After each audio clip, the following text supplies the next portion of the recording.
আগামী আগস্ট মাসের মধ্যেই ঢাকা পাবনা রুটে সরাসরি ট্রেন চালু হতে যাচ্ছে বলে জানিয়েছেন সড়ক পরিবহন ও সেতু মন্ত্রণালয় এবং নৌ পরিবহন মন্ত্রণালয়ের মন্ত্রী শেখ রবিউল আলম। শনিবার ২০ জুন দুপুরে পাবনা সার্কিট হাউস মিলনায়তনে সরকারি কর্মকর্তা ও সুধী সমাজের সঙ্গে এক মতবিনিময় সভা শেষে সাংবাদিকদের তিনি এ তথ্য জানান।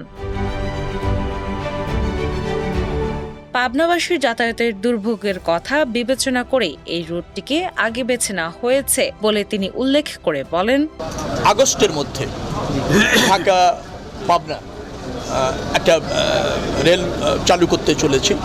লোকোমোটিভ ইতিমধ্যে প্রস্তুত আছে, আমাদের কোচ আসছে।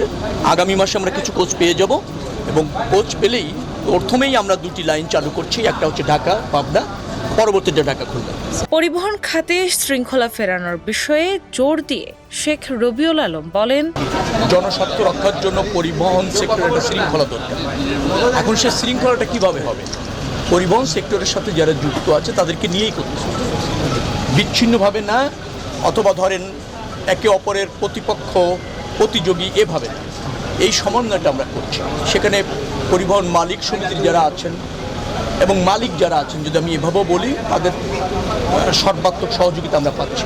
দেশের যোগাযোগ ব্যবস্থাকে আন্তর্জাতিক মানের করতে সরকার একটি বহুমাত্রিক যোগাযোগ নেটওয়ার্ক গড়ে তুলেছেন। পাবনার স্থানীয় যোগাযোগ অবকাঠামোর উন্নয়নের দাবি প্রসঙ্গে তিনি জানান, আমরা ইতিমধ্যে ওটা আমলে নিয়েছি এবং বাস্তবায়ন করবার জন্য প্রাথমিক পর্যায়ে যে সমস্ত কার্যক্রম থাকে সেটা ইতিমধ্যে চালু হয়েছে।